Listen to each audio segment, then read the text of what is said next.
Hello everyone and welcome to my Ao Kuang jungle guide. So you can see on screen the topics I'm going to be covering, so feel free to click one of those links and that will skip you to that section of the video if you're only interested in one part. But I did want to say thank you for 800 subscribers. I know this guide's taken a while for me to get out. I've just been doing bits of it and not really gotten around to finishing it, but I am finishing it now. I'm recording this bit as the last part I've got to do. But thank you for 800 subscribers, it really means a lot, and I hope you enjoyed the video. The first thing to note about Ao Kuang is that he is an auto-based god, but his abilities, such as his 2 and his 3, are what give him the damage for those basic attacks. So his 3 counts as a basic attack, and his 2 is also going to give you those dragons which hit and do damage. So you're going to build him ability-based despite the fact that he is an auto-based god. The advantages of him are that he has high single target damage, his 2 does an absolute ton, and he also has decent multi-target damage. If you've got his 2 active and you hit his 3, which is a cone attack, it's also going to send a dragon to hit all of those targets. So he can damage multiple targets at once, and he also has good secure with his ultimate, which will execute the target once they are under 30% of their health. Ao Kuang's one main disadvantage is that he is quite weak early game, especially when compared to someone like a Thanatos who is incredibly strong early game.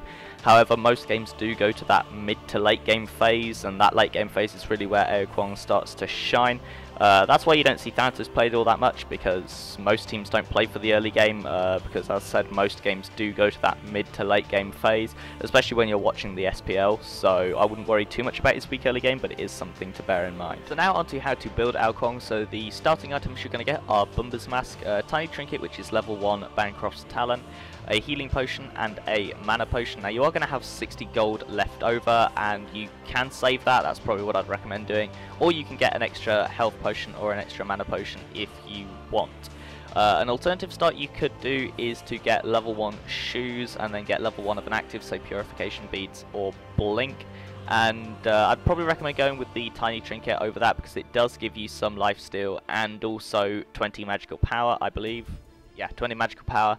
And I think that's just more useful than the movement speed you'd get from level 1 shoes, and it's not like you lose out on movement speed against the enemy jungler, who's most likely going to be a physical like Thor or Hunbats or someone like that, because they're most of the time going to be starting red pot, so they're not going to be getting level 1 shoes anyway, so you don't lose out on movement speed against the enemy jungler, but you do gain some magical power and some magical lifesteal from the tiny trinket, so I'd recommend doing that. But again, it just comes down to what you prefer to do. So then you're going to get Shoes of the Magi. You're not going to build on Tiny Trinket just yet. Get Shoes of the Magi online. That's going to give you your movement speed and some power, penetration, and some mana as well. Then you're going to build the Tiny Trinket into Bancroft's Talon, which is going to give you more power and more magical lifesteal. Now, if you need a penetration item, I'd recommend going Spear of the Magus. Mathematically, it means that you will do more damage than if you got Obsidian Shards, so Spear of the Magus is better, and it only costs 100 extra gold. In terms of doing more damage, Rod of Tahuti is just the god of all damage items. It's going to give you 125 magical power and increase your magical power overall by 25%, so you can have a huge damage spike once you get that item online. Polynomicon, also really useful damage with Ao Kuang's abilities, because you activate his 2 and then use his 3, and the 2 counts as the ability, whereas the 3 counts as a basic attack, so that activates Polynomicon's passive once you hit someone with your 3, and then obviously a dragon from your 2 will also fly out and hit them, so it works really well with that combo. Soul Reaver is a really another strong item to get on Ao Kuang, simply because the passive is just insane. It does 15% of the target's maximum health when you hit them with an ability. Although that does only apply once every 60 seconds, it sort of fits very well with the assassin sort of style of play. I know Ao Kuang is a mage, not an assassin, but you're playing him as an assassin in jungle. He's got an assassin's kit. Your role on the team is to be an assassin, so Soul Reaver really helps out, because you're sort of like, right, okay, that guy's powerful and is being a pain in the ass to my team. I'm going to kill him with Soul Reaver because it does a load of damage, and then I'm going to execute him with my ult, and boom, done, problem solved. Team, go do stuff and take towers. So if you wanted to get all 6 damage items, you could. I'd recommend doing that if you are ahead of the enemy team and you just want to keep them behind and keep them suppressed and keep killing them. But around 4th, 5th item, you can get a defensive item if you need it. Defensive items I'd recommend on Ao Kuang are Winged Blade, which gives you some health. It doesn't give you any direct protections, but 300 health does come in really useful. It also gives you a little extra movement speed for getting away or even chasing. Attack speed and cooldown reduction useful as well, and it only costs 1,850 gold, so it doesn't really waste much of your gold going on a defensive item. If you do want some more protections, Spirit's Robe is a bit more expensive at 2,460, but it does give you a 40 of both protections and 15% cooldown reduction, which is useful as well. So it really just depends on whether you want the protections or whether you just sort of want a little bit more health, so you can sustain the fight a little bit longer, or whether, as I say, you do want the extra protections and stuff like that. Or, as I said, if you're ahead, you can go full 6 damage items. As to whether if you did slot in a defensive item here, you wouldn't be able to get both Polynomicon and Soul Reaver. I'd probably recommend going with Soul Reaver over Polynomicon most of the time, because as an assassin, playing as an assassin, you're going to be trying to take out a target as quickly as possible for your team, and Polynomicon is really useful if you just sort of want...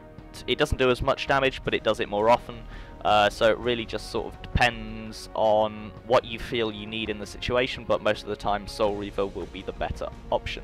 So in terms of actives, you're going to want to get Purification Beads, which is just really useful. It makes you immune to crowd control and helps you get out of stuns and all that good stuff, and it also reduces all your cooldowns by 3 seconds, so don't be afraid. Say you're trying to get out of a fight and your one, which is your escape, like your little teleport invisibility thingy, if that's on say 3 seconds cooldown, don't be afraid to pop your beads and use that one then to get out. Purification beads can be used for the cooldown as well. And Blink is really useful, because getting Greater Blink is what you're going to build that into, not Combat Blink. Build it into Greater Blink and then use that to initiate on your target, blink towards them from out of combat obviously, and then attack them, and that means that your one is still going to be off cooldown when you need to escape, and then you can use your one to get away. A lot of the time you'll see people try and use their one to attack, and then they need to get out of the fight and their one's on cooldown and they die.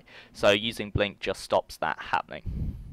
So now on to how to level Ao Kuang's abilities. So the first ability you're going to pick up is his 2, and that's just because you can secure all of those 6 dragons really easily onto that first minion camp. Minion camps don't tend to run away from you, and if they are running around the map away from you, then you've probably broken something which you shouldn't have broken.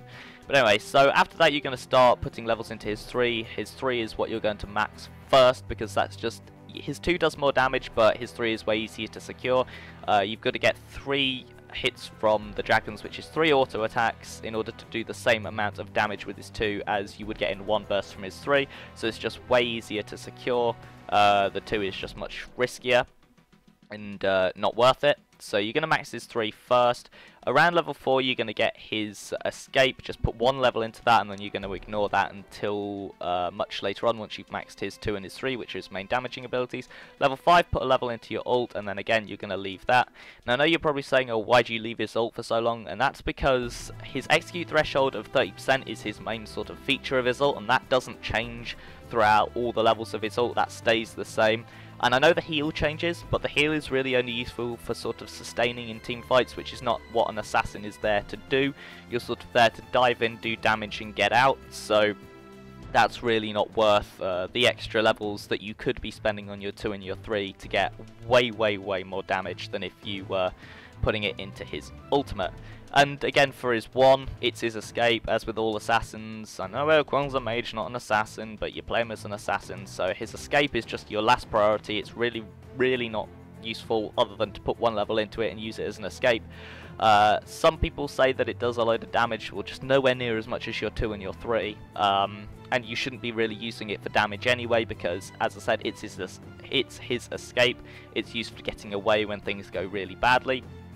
So just keep it there as that. Max out your 3. When you can't put a level into your 3, put a level into your 2. Then once your 3 is completely maxed out, max your 2.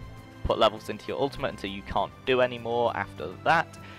Then start putting levels into your 1, as I said, final priority, until you can put another level into your ultimate, and then just keep doing that until you put your final level into your ultimate at level 20, and there you go, that's your full set of abilities. So now onto the tips and tricks section of the guide.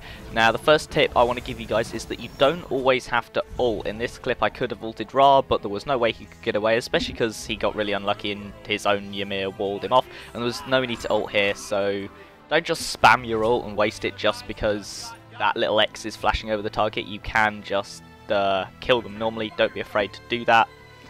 Then you also saw me move out with my 1, and I then pressed it again to get rid of the invisibility. That's because your 1 doesn't start going on cooldown until you're out of the invisibility. So don't be afraid to pop it again. I did it there to get it on cooldown, so it'll be up a lot quicker. If you leave you can leave the invisibility if you need it.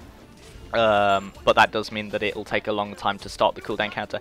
And there you see just how much damage his 2 and his 3 can do. I hit multiple enemies with the 3 after activating the 2, and the Dragon Flirt and hit all of them. That's why Polynomicon is so useful, just because it works perfectly with that combination.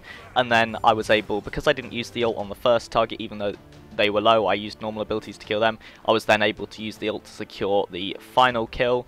Again here, just the amount of damage that you can do with the 2 and the 3, and then I don't need to use the ult. Really just wait until you really need to secure a kill to use your ult. Like, there was no way Loki could really have gotten away because he'd already used his ultimate. If he hadn't used his ultimate, I probably would have used mine to stop him ulting away. And then here you see, unfortunately Mercury ends up dying. I thought he'd got out, but he didn't, so I went in to try and help him, and then he died anyway. Luckily I was also able to get out. And then you see me use my 2, then my 3, hit enemies with my 3, which is the little cone attack, and then the dragons fly and hit them. But then I use my 2, I reactivate it and shoot the remaining dragons off at the enemy. That's sort of how you play Ao Kuang in a team fight, or when there's multiple targets and you can't really pick one off and run in at auto range. You just sort of hit them with the 3 and the 2 and then fire the rest of the dragons off on the 2. So here you see that a Capri ultimate will stop you being able to execute the target. However, this is going to change as of I think the 22nd of September, when they're going to nerf Capri. Sometime around that date anyway, they're going to release a patch and you will be able to execute through a Capri ult. However, you still can't execute through a Kumbhakana passive, as you will see in this clip. But that's pretty much it for the video, guys. Like if you liked it. If you didn't, leave constructive criticism down in the comments, it always helps me out. Subscribe to see more, and I'll see you guys next time. Thank you for watching. Goodbye.